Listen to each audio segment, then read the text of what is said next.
Well, there are a lot of reasons that it is valuable to know what you want, but we want you to look at it in a way that you don't usually look at it.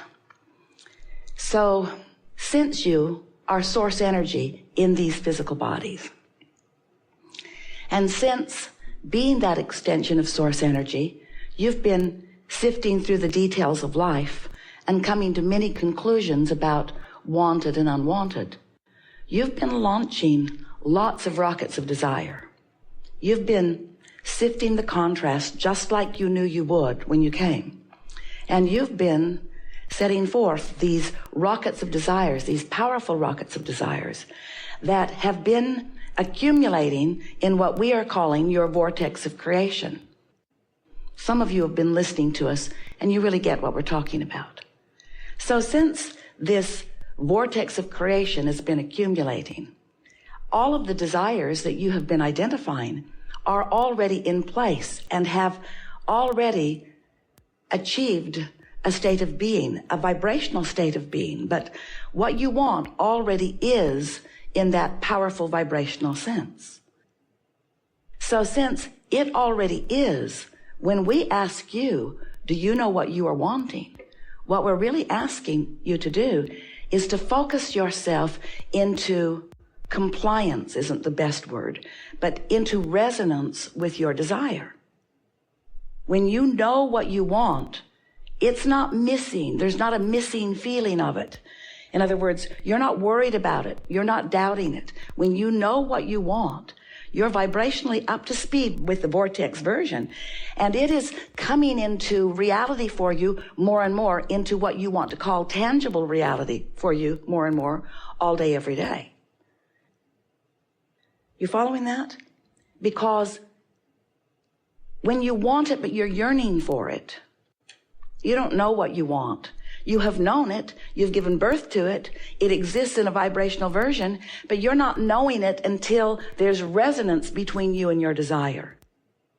And that is right there the most important distinction. That's the most important distinction in being a deliberate creator. Once you get that, you've got everything. So have you been listening to us for a while? Do you like knowing that you are the creator of your own reality? Yes. Do you like knowing that you are a vibrational being? Now that's big. Yes. You like all this seeing, hearing, smelling, tasting, touching, licking stuff. We know you do. We know you like all of that. But do you like knowing that you are a vibrational being? Because when you make peace with the fact that you are vibrational first, then you realize that you are creating on so many levels, and that the most satisfying part of it for you may be when it finally fleshes out into something that you call tangible reality. But there's so much pleasure to be had in molding the vibrational data of life, molding the vibrational clay of life. There's so much satisfaction in that along the way. And sometimes, frequently, chronically, most of the time, you aren't that excited about creating your reality until you can see it, hear it, smell it, taste it, touch it.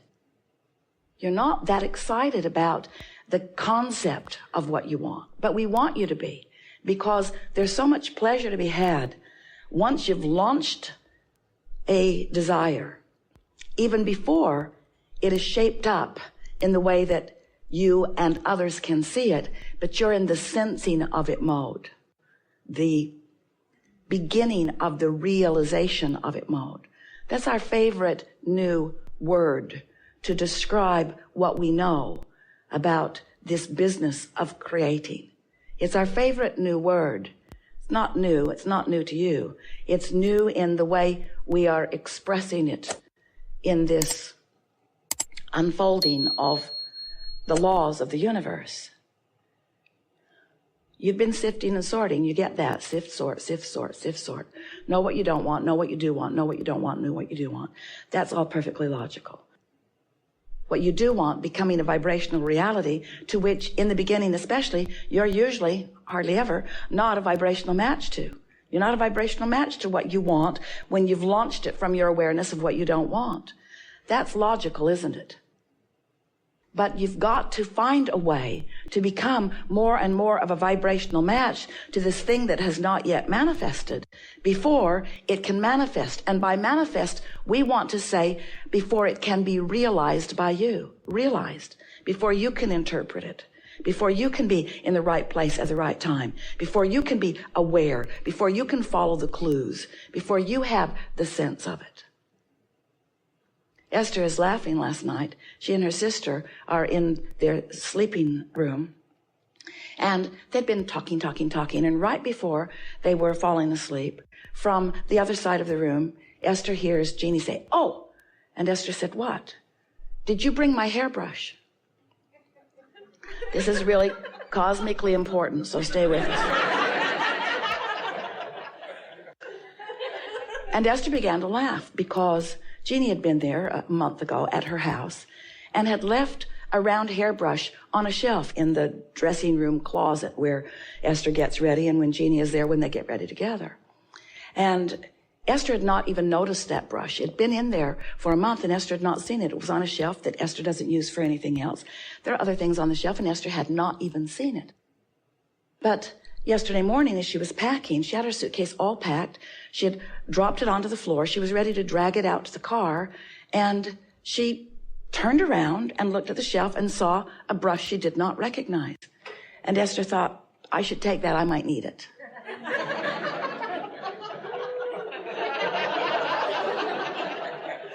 So she put it in her bag. And now, hours later, Jeannie is saying, "Did you bring my brush?" And Esther said, "Yes." And Jeannie said, "I was afraid you didn't get my email." Esther didn't get her email. She got her vibrational mail. She got her cosmic mail. She got her vibrational intention. And in a state of non-resistance. You are all communicating with one another, with this universe, with one another, with this universe, much more vibrationally than you are in any other way. You think you are so good the way you chat it up. You think these social medias, they are so inferior to your vibrational medias, you see. And when you start realizing that you are vibrational transmitters and receivers, but that you've got to tend to your frequency. Now, Esther, she really could care less whether she ever tends to the hairbrush frequency or not. But she does like being in communication with her sister. She does like doing the thing at the right time without knowing the whole story. You see, that's the thing. Esther did not know the whole story. She did not get that email. She's still going to look back in the days of email that she has not read yet. There are hundreds of them. To have fun with that email that surely is in there somewhere. But Esther did not have to get the email before she got the message. And so what we are wanting to submit to you, and we think it's a really wonderful thing as you come into an awareness of this, is that Esther did not know the whole story. She didn't realize Jeannie had left the brush. She didn't realize that Jeannie wanted the brush. She didn't realize that Jeannie had contacted her about the brush. In other words, Esther was oblivious to any of that. Like you are often oblivious to the desires that you hold in any moment in time. They're not on your vibrational radar, so to speak. They're in your vortex.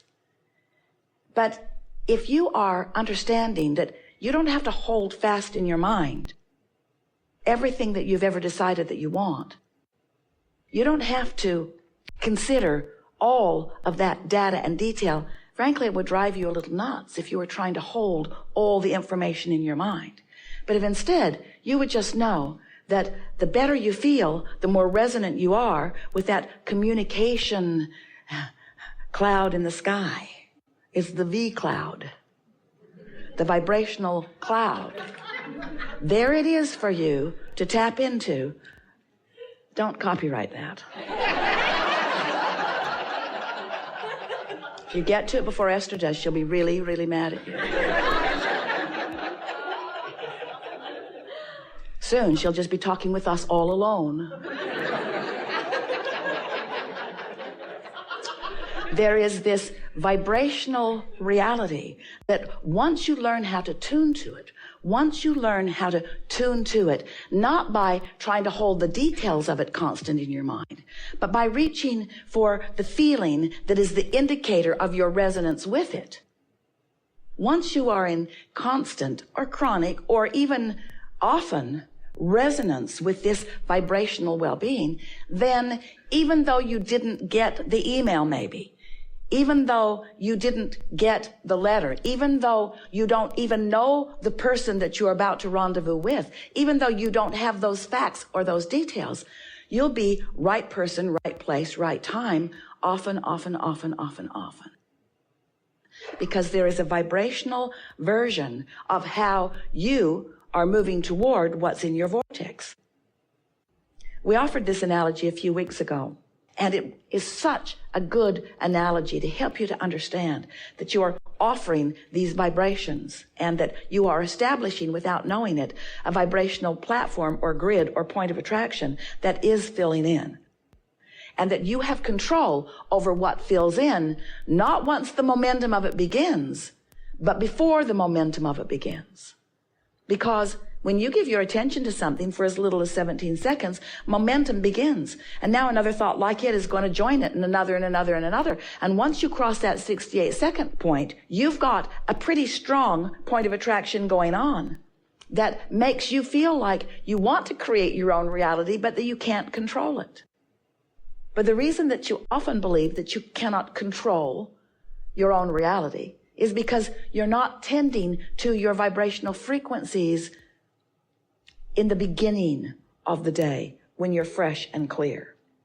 You often just let life occur to you, and whatever happened sort of establishes the grid you're on.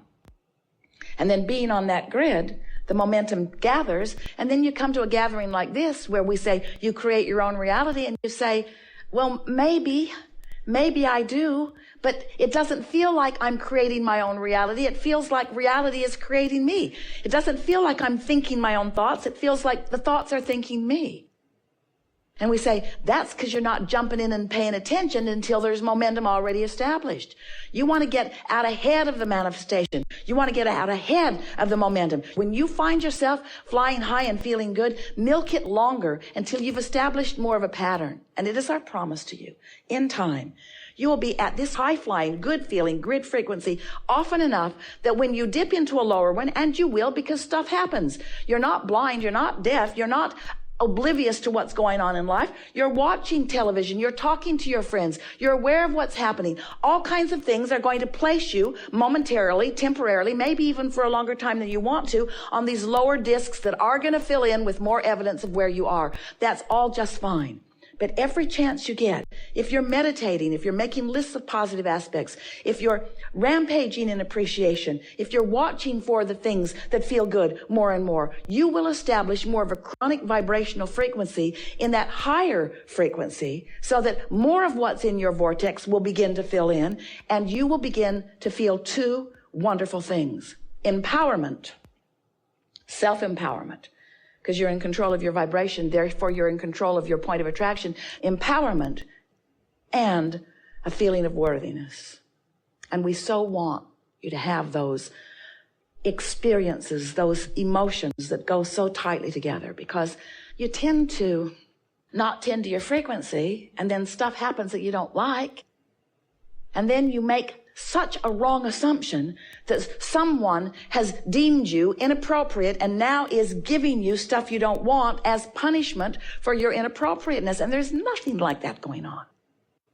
It's that you've simply chosen a frequency that won't let on what you do want and does let on what you don't want. That's all. You create your own frequency. You create your own momentum. You create your own reality. You do. Don't you love knowing that? We love you knowing that. We love you knowing that.